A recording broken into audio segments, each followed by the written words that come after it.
কি বললাম, প্রথম 4টে কার্বন C4 পর্যন্ত এরা সলুবেল, ঠিক আছে, এরা জলে সম্পূর্ণরূপে দ্রাব্য। কারণ এরা কি করে, জলের অণুর সঙ্গে আন্তরাণবিক ইন্টারমলিকুলার হাইড্রোজেন বন্ডিং করে, ফলে এরা সহজেই জলে দ্রবীভূত হয়।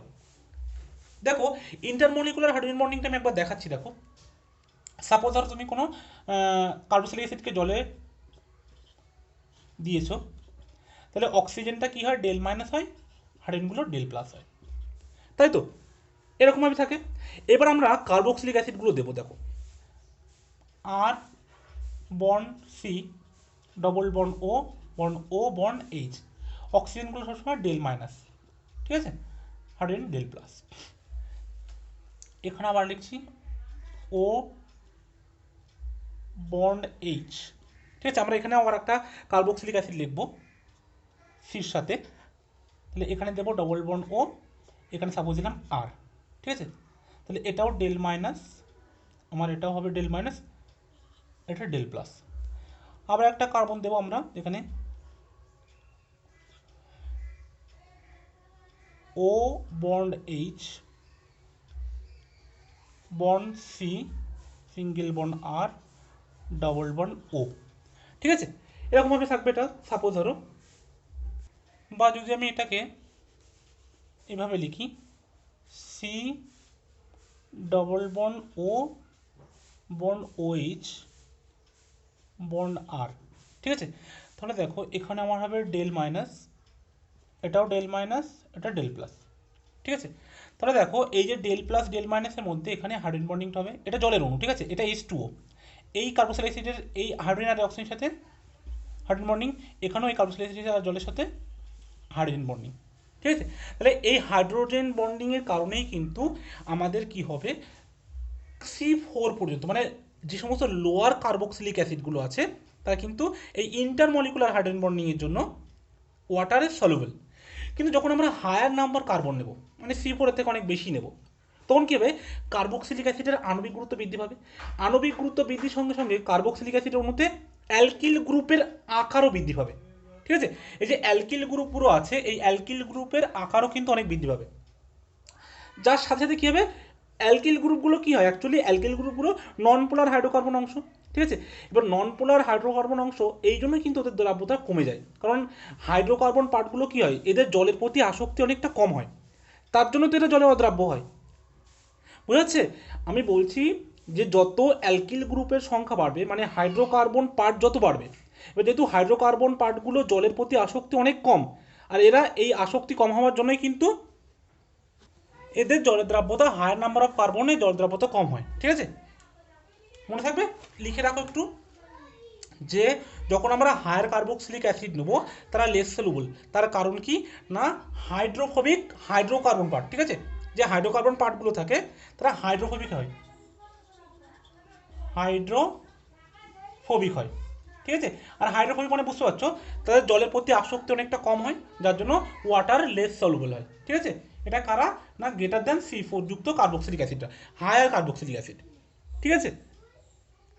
এবার আমরা তাহলে এর দ্রাব্যতাটা মুছে দিলাম, এবার আমরা পড়বো কার্বক্সিলিক অ্যাসিডের স্ফুটনাঙ্ক, ঠিক আছে। কার্বক্সিলিক অ্যাসিডের বয়লিং পয়েন্ট অ্যাকচুয়ালি অনেক বেশি, ঠিক আছে। আমরা যদি মানে একই আণবিক গুরুত্ব বিশিষ্ট alkane, alcohol, ether, aldehyde ketone দেখি, তাহলে তাদের মধ্যে কার্বক্সিলিক অ্যাসিডের স্ফুটনাঙ্ক কিন্তু সব থেকে বেশি, ঠিক আছে। লেখো প্রথমে আগে হেডিংটা দেও, কার্বক্সিলিক অ্যাসিডের স্ফুটনাঙ্ক। তাহলে আমরা পড়বো এবার কার্বক্সিলিক অ্যাসিডের স্ফুটনাঙ্ক, বয়লিং পয়েন্ট, বিপি। দেখো তাহলে আমরা যেটাগুলো বললাম, অ্যালকেন, ইথার, কার্বনিল, অ্যালকোহল আর কার্বক্সিলিক অ্যাসিড, ঠিক আছে।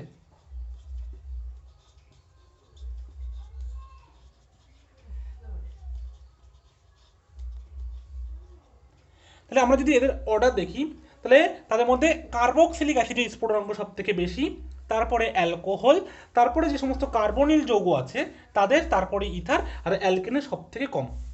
তাহলে প্রথমে অ্যালকেন, তারপরে ইথার, তারপরে কার্বনিল যৌগ, তারপরে অ্যালকোহল, তারপরে কার্বক্সিলিক অ্যাসিড, ঠিক আছে। কার্বক্সিলিক অ্যাসিডের স্ফুটনাঙ্ক সব থেকে বেশি। দেখো কারণ কি, আমরা যে সমস্ত অ্যালকেনগুলো দেখি, অ্যালকেনগুলোর মধ্যে মানে কোন ফোর্স কাজ করে? অ্যাট্রাকশন ফোর্সটা শুধুমাত্র দুর্বল van der Waals force, weak van der Waals force কাজ করে। ইথারগুলোর মধ্যে কি করে? ভ্যান্ডারওয়াল ফোর্স তো কাজ করে, তাছাড়াও একটু উইক ডাইপোল ডাইপোল ইন্টারাকশনও কাজ করে। কার্বনিল যৌগগুলোর মধ্যে ডাইপোল ডাইপোল আকর্ষণ বল কাজ করে, কিন্তু এদের অণুগুলো ইথার অপেক্ষা একটু বেশি পোলার, ঠিক আছে? সেই জন্য কি হয়, ডাইপোল ডাইপোল আকর্ষণ বলের মান ইথার অপেক্ষা বেশি হয়।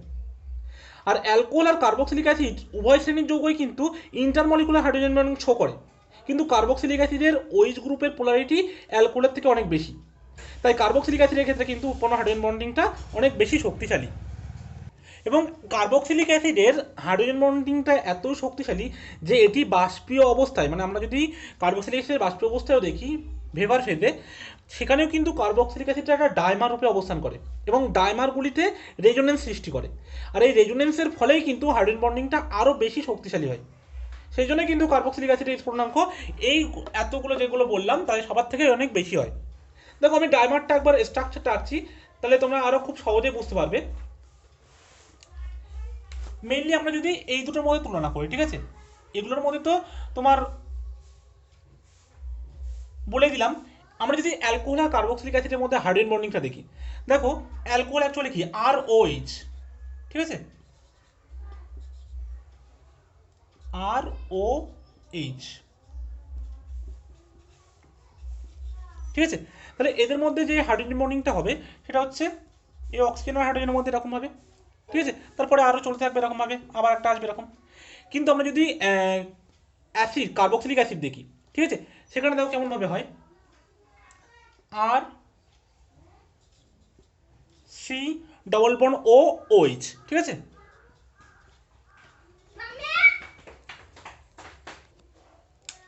এখানে আর একটা আমাদের হবে কার্বক্সিলিক অ্যাসিড, R⋯O⋯H⋯O, ঠিক আছে। তাহলে এখানে দেখো আমাদের কি হবে, এটা এখানে যাবে, এটা এখানে উঠবে, এদের মধ্যে কি অ্যাকচুয়ালি একটা হাইড্রোজেন বন্ডিং তো অলরেডি আছে, আবার এটা এখানে আসবে, এটা এখানে আসবে, ঠিক আছে। তাহলে রিঅ্যাকশনের ফলে দেখো কি তৈরি হচ্ছে, R⋯O-, এখানে =O+, ঠিক আছে।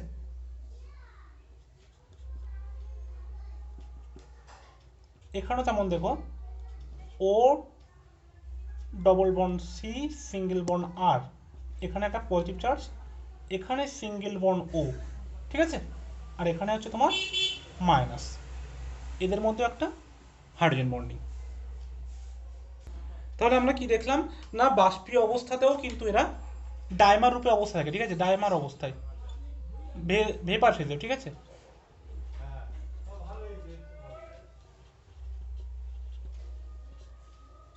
আর এই ডাইমার রূপে থাকার কারণে কিন্তু এই কার্বক্সিলিক অ্যাসিডের বয়েলিং পয়েন্ট অনেক অনেক বেশি দেন অ্যালকোহল বা আদার্সে যেগুলো আছে তাদের থেকে, ঠিক আছে। এবার আমরা পড়বো কার্বক্সিলিক অ্যাসিডের অম্লধর্মিতা, ঠিক আছে, acidic property of carboxylic acid. তাহলে এগুলো কিন্তু বুঝে দিচ্ছিলাম।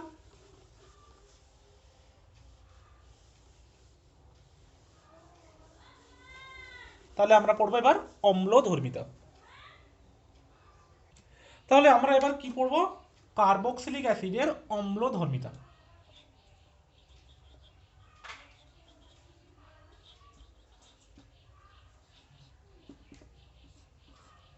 অ্যাসিডিক প্রপার্টি, দেখো সবার প্রথমেই বলি যে কার্বক্সিলিক অ্যাসিডের অ্যাসিডিক প্রপার্টি ফেনল বা অ্যালকোহল, ঠিক আছে,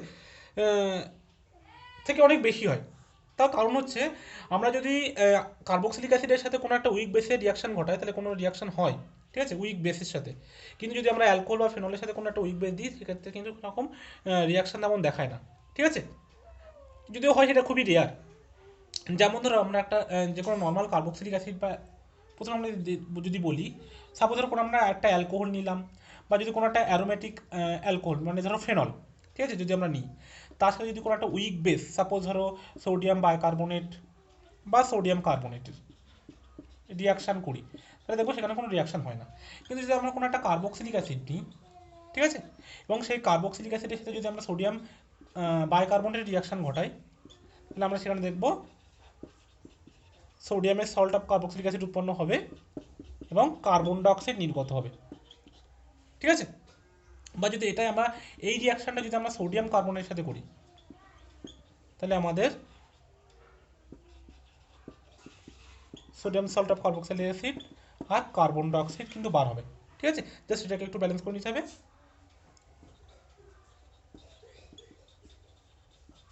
ব্যাস, ঠিক আছে। তাহলে দেখো, আমাদের যদি কোনো জায়গায় তফাৎ করতে বলে কোথাও, যে হয়তো বলে দিলেও তোমাদেরকে যে অ্যালকোহল, অ্যালিফ্যাটিক বা অ্যারোমেটিক অ্যালকোহলের সাথে কার্বক্সিলিক অ্যাসিডের ডিফারেন্স করো। ঠিক আছে, তাহলে তোমরা বা কোনো একটা অ্যাসিড দিয়ে দিল, দিয়ে বললো যে এটা কি কার্বক্সিলিক অ্যাসিড না অ্যারোমেটিক, মানে অ্যালকোহল না অ্যাসিড, তখন তোমরা সেই অ্যালকোহল বা অ্যাসিড পরীক্ষা করার জন্য তোমরা তার সাথে কি করবে, সোডিয়াম কার্বনেট দেবে বা বাইকার্বনেট দেবে। যেখান থেকে দেখবে যে কার্বন ডাইঅক্সাইড বার হচ্ছে, তোমরা সেটা বুঝবে যে এটা কার্বক্সিলিক অ্যাসিড। যদি না বার হয়, যদি কার্বন ডাইঅক্সাইডের বুদবুদ না বার হয়, তাহলে বলবে যে এটা কার্বক্সিলিক অ্যাসিড নয়। ঠিক আছে, তাহলে এটা আমাদের পার্থক্য হিসাবে খুবই ইম্পর্টেন্ট এই রিয়াকশনটা। অ্যাকচুয়ালি কী হয় দেখো, কোনো একটা অ্যাসিডের তীব্রতা কিসের উপর ডিপেন্ড করে, দুটো বিষয়ের উপর ডিপেন্ড করে।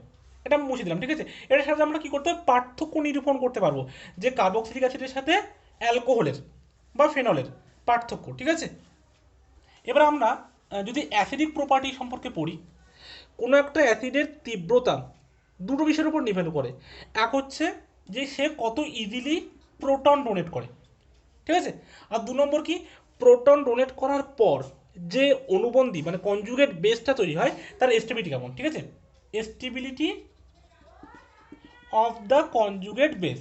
ঠিক আছে, কনজুগেট বেস, ঠিক আছে, যেটাকে আমরা অনুবন্ধী ক্ষারক বলি।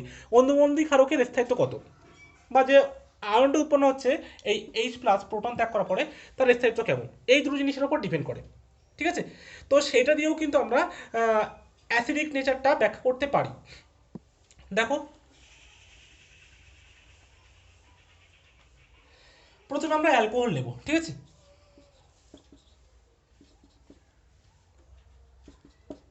জল যোগ করব। তাহলে প্রথমে কি হবে, এখান থেকে প্রথমে আমাদের যেটা হবে সেটা হচ্ছে একটা H প্লাস বার হবে, বার হয়ে H3O প্লাস তৈরি হবে। ঠিক আছে, H3O প্লাস, আর থাকবে কি আর ও মাইনাস। ঠিক আছে, তাহলে এর কনজুগেট বেস হচ্ছে আর ও মাইনাস, অনুবন্ধী ক্ষারক। ঠিক আছে, এবার দেখা যাচ্ছে এর স্টেবিলিটি যত বেশি হবে, তত বেশি বেশি পরিমাণে এখান থেকে ও H প্লাসটা ত্যাগ করবে। ঠিক আছে, যদি এই কনজুগেট বেস বা অনুবন্ধী ক্ষারকের স্থায়িত্ব কম হয়, তাহলে কিন্তু ও H প্লাস ছাড়তে চাইবে না। সবসময় কি, সবসময় চাই যে কোনো যৌগ বলো বা মৌল বলো, সবসময় স্টেবল থাকতে চাই। এবার ধরো এখান থেকে একটা H প্লাস ছাড়লো, ছেড়ে যে এটা তৈরি হলো, এটা যদি স্টেবল না হয়, তাহলে কিন্তু এই H প্লাসটাও ডোনেট করবে না, ও এই হিসেবে থাকতে চাইবে। এবার দেখো, অক্সিজেনের মাথায় নেগেটিভ চার্জ। ঠিক আছে, আর গ্রুপ, আর গ্রুপের প্রপার্টি সবাই নিশ্চয় জানো, যারা ইন্ডাকটিভ এফেক্ট শো করে। ঠিক আছে, ইন্ডাকটিভ এফেক্ট, এবং তার জন্য কি হবে দেখো, তার জন্য ইলেকট্রনটাকে এদিকে ঠেলবে, যার ফলে এই ইলেকট্রন ডেনসিটি আরও অনেক অনেক করে বেড়ে যাবে। যার ফলে কি হবে, এখান থেকে যে H প্লাসটা ওর ত্যাগ করেছিল সেটা আবার নিয়ে নেবে, নিয়ে এর ব্যাকওয়ার্ড দিকে রিয়াকশানটার প্রবণতা বাড়বে, কারণ কনজুগেট বেসের স্টেবিলিটি অনেক কম। এখানে নেগেটিভ চার্জ অলরেডি ছিল, আর গ্রুপের প্লাস আই এফেক্টের জন্য ইলেকট্রন ঘনত্ব আরও বাড়বে, যার ফলে এখানে নেগেটিভ চার্জ যত বাড়বে, যে H প্লাসটা ও ত্যাগ করেছিল সেটাকেও আবার নিতে চাইবে এবং পুনরায় অ্যালকোহল ফর্মে থাকতে চাইবে, যার ফলে কিন্তু ব্যাকওয়ার্ডের দিকে প্রবণতা বাড়বে। ঠিক আছে, এবার যদি আমরা দ্বিতীয়ত দেখি ফেনলের ক্ষেত্রে। ঠিক আছে,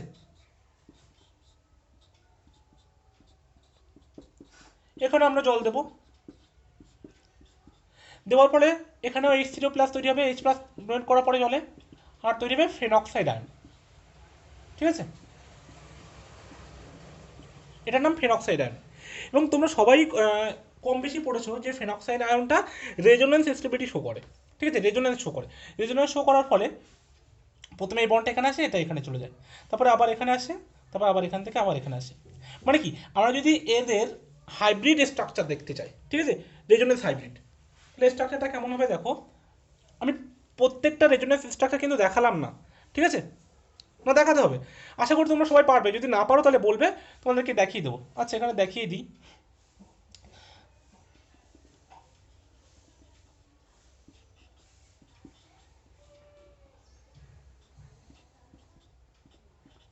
ফিনক্সাইড আয়ন, এটা এখানে আসবে, এটা এখানে যাবে, তাহলে কি তৈরি হলো? ডবল বন্ড ও, এখানে একটা বন্ড থাকলো, এখানে একটা বন্ড থাকলো, এখানে মাইনাস, মাইনাস চার্জটা পরে এখানে আসবে, এটা এখানে চলে আসবে। ঠিক আছে, আমাদের কি তৈরি হবে দেখো, ডবল বন্ড ও, এখানে একটা বন্ড থাকবে, এখানে একটা বন্ড থাকবে, মাইনাস চার্জটা এখানে আসবে।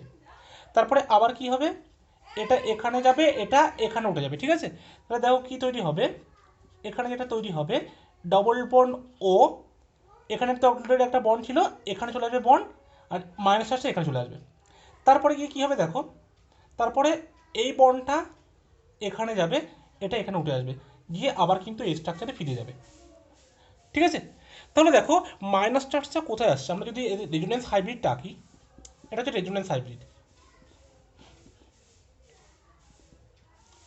ডবল বন্ড, মাইনাস চার্জটা এখানে থাকবে, এখানে, এখানে, এবং এরা প্রত্যেকটা কি, প্রত্যেকটা তো কার্বন, তাহলে এই যে নেগেটিভ চার্জগুলো কার্বনের মাথায় থাকছে, যেটা কিনা লেস ইলেকট্রোনেগেটিভ। ঠিক আছে, মানে যার ইলেকট্রোনেগেটিভিটি অনেক কম কার্বনের ক্ষেত্রে। এবার দেখো কিন্তু তবুও এর থেকে এর এস্টিমেটি কিন্তু অনেকটা বেশি রেজোনেন্সের কারণে। 3 নম্বর আমরা যদি দেখি কার্বক্সিলিক অ্যাসিড, তাহলে আরও ভালো বোঝা যাবে। দেখো কার্বক্সিলিক অ্যাসিড নিলাম যে কোনো একটা, RCO2H প্লাস H2O, তাহলে আমাদের তৈরি হবে H3O প্লাস প্লাস আর bond C double bond O bond ও মাইনাস। ঠিক আছে, এবার আমরা এই কনজুগেট বেসটা দেখবো এর এস্টিমেটটা কেমন হবে। যদি আমরা এর রেজোনেন্স দেখাই, তাহলে এই মাইনাসটা এখানে যাবে, এই বন্ডটা উঠে এখানে আসবে। ঠিক আছে, তাহলে দেখো কী হবে, R bond C single bond ও মাইনাস ডবল বন্ড ও, এবং এদের যদি রেজোনেন্স হাইব্রিডটা আমরা দেখাই, তাহলে কী হবে, R bond C bond O bond O, এখানেও ডেল মাইনাস, এটাতেও ডেল মাইনাস, মানে দুটোতে negative charge, partial negative charge seize করবে। ঠিক আছে, তাহলে দেখো এটাও রেজোনেন্স হাইব্রিড শো করছে, কিন্তু এখানে নেগেটিভ চার্জটা কার মাথায়, অক্সিজেনের মাথায়। ঠিক আছে, এবং অক্সিজেন হচ্ছে মোর ইলেকট্রোনেগেটিভ, যার যার মাথায় এই নেগেটিভ চার্জটা অনেকটা স্টেবল বেশি দেন এটার থেকে। সেই জন্য এইটা বেশি, এই কনজুগেট বেসটা মোর স্টেবল দেন এটা। সেই জন্য এই কার্বক্সিলিক অ্যাসিডটা কিন্তু মোর অ্যাসিডিক, মানে H প্লাস ডোনেট করার পর যে কনজুগেট বেস বা অনুবন্ধী ক্ষারকটা তৈরি করছে সেটা মোর স্টেবল এই তিনের মধ্যে কোনটার, এটার, কারণ এর অক্সিজেনের মাথায় নেগেটিভ চার্জ, আর এখানে কার্বনের মাথায়, কার্বন আর অক্সিজেনের মধ্যে মোর ইলেকট্রোনেগেটিভ কোনটা, অক্সিজেন, তার মাথায় নেগেটিভ চার্জটা অনেকটা স্টেবল। ঠিক আছে, সেই জন্য এর কনজুগেট বেস বা এই অনুবন্ধী ক্ষারকটার এস্টিমেট অনেকটা বেশি দেন ফেনক্সাইড। ঠিক আছে, সেই জন্য কিন্তু আমরা যদি অ্যাসিডিটির অর্ডারটা দেখি, অর্ডার অফ অ্যাসিডিটি, তাহলে কি হবে, সবার প্রথমে যাবে কার্বক্সিলিক অ্যাসিড, তারপরে আসবে আমাদের ফেনল, তারপরে আসবে আমাদের অ্যালকোহল। ঠিক আছে, প্রথমে আসবে আমাদের কি, অ্যাসিড, তারপরে ফেনল, তারপরে অ্যালকোহল। ওকে, তাহলে এটা নিশ্চয়ই ভালোভাবে বোঝা গেল, এটা বুঝে দিলাম আমরা। এবার আমরা দেখব বিভিন্ন অ্যাসিডের মধ্যে, ঠিক আছে, কোন অ্যাসিডের অম্ল তো বেশি, ঠিক আছে, কোনটা মোর অ্যাসিডিক কোনটা লেস অ্যাসিডিক বিভিন্ন অ্যাসিডিকের মধ্যে, এবং সেটা আমরা কিভাবে বিচার করব দেখো, সেটা আমরা বিচার করব যে অ্যাসিডের ইকুইলিয়াম বা সাম্য ধ্রুবক কে এবং পি কে ভ্যালুর মাধ্যমে। ঠিক আছে, সাপোজ ধরো কোনো একটা অ্যাসিড দিল, সেটা আমরা জলে দিলে কি হলো, আমরা কি দেখলাম না, H3O প্লাস প্লাস আর COO মাইনাস। ঠিক আছে, এবার আমরা যদি সাম্য ধ্রুবক দেখি, কে ইকুইলিব্রিয়াম, কে ইকুইলিব্রিয়াম আমরা কি লিখতে পারি, প্রোডাক্টের কনসেন্ট্রেশন বাই রিঅ্যাক্ট্যান্টের কনসেন্ট্রেশন। এবার আমরা জানি যে এই যে H2O এটা অনেক বেশি বেশি পরিমাণে থাকে মিডিয়ামে, সেই জন্য এর কনসেন্ট্রেশনটাকে ধ্রুবক ধরা হয়। তাহলে আমরা কি লিখতে পারি, কে ইকুইলিব্রিয়াম ইন্টু H2O, যেটাকে আমরা কে এ, ঠিক আছে, অ্যাসিডের বিয়োজন ধ্রুবক, ডিসোসিয়েশন কনস্ট্যান্ট ফর অ্যাসিড, আমরা এটাকে বলি কি বলি, আমরা এটাকে বিয়োজন ধ্রুবক বলি, অ্যাসিডের বিয়োজন ধ্রুবক। ঠিক আছে, ডিসোসিয়েশন কনস্ট্যান্ট আমরা লিখতে পারি আর COO minus H3O plus by RCO2H।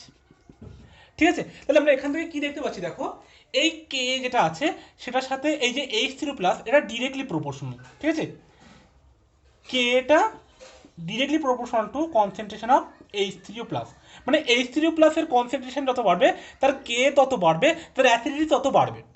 ঠিক আছে, এবার দেখো কেটা অনেক সময় দেওয়া থাকতে পারে, মানে কে যত বাড়বে আমাদের অ্যাসিডিটি তত বাড়বে, মানে H3O plus concentration of H3O প্লাসের পরিমাণ যত বাড়বে কে তত বাড়বে, অ্যাসিডিক তত বেশি হবে সে। ঠিক আছে, সে তত বেশি অ্যাসিডিক হবে। এবার অনেক সময় আমাদের কি দেখতে পারে, এক্সামের খাতায় পিকে ভ্যালু দেওয়া থাকে। ঠিক আছে, পিকে অ্যাকচুয়ালি কি, পিকে ইজিক্যাল টু আমরা কি জানি, মাইনাস লগ 10/k। ঠিক আছে, মানে কে এর যত ভ্যালু বাড়বে পিকে তত কমবে, অ্যাসিডিটি তত বাড়বে। ঠিক আছে, এটা দেখো ভালো করে একটু মনে রাখবে। অর্থাৎ আমরা এখান থেকে বলতে পারি এই যে পিকে ভ্যালুটা অ্যাসিডিটির সাথে কীভাবে সম্পর্কযুক্ত। দেখো অ্যাসিডিক নেচার যদি আমরা দেখি, ঠিক আছে, বা অম্লধর্মিতা যেটাকে বলি, সেটা ইনডিরেক্টলি প্রপোর্শনাল টু পিকে। পিকে এর ভ্যালু যদি বাড়ে সেটা কম অ্যাসিডিক, যদি পিকে এর ভ্যালু যদি কমে তাহলে সেটা বেশি অ্যাসিডিক। ঠিক আছে, ইনডিরেক্টলি প্রপোর্শনাল, অপোজিট এটা হবে। এবার দেখো এটা গেল কে এবং পিকে। এবার আমরা দেখবো যদি কোনো একটা অ্যাসিড দিল, সেই অ্যাসিডের সাথে যদি কোনো একটা ইলেকট্রন ডোনেটিং গ্রুপ থাকে, ঠিক আছে, মানে ইলেকট্রন বিকর্ষী গ্রুপ বা ইলেকট্রন উইথড্রয়িং গ্রুপ, ইলেকট্রন আকর্ষী গ্রুপ যদি থাকে, সেক্ষেত্রে আমরা কীভাবে বিচার করব। তাহলে এটা মুছে দিলাম আমি।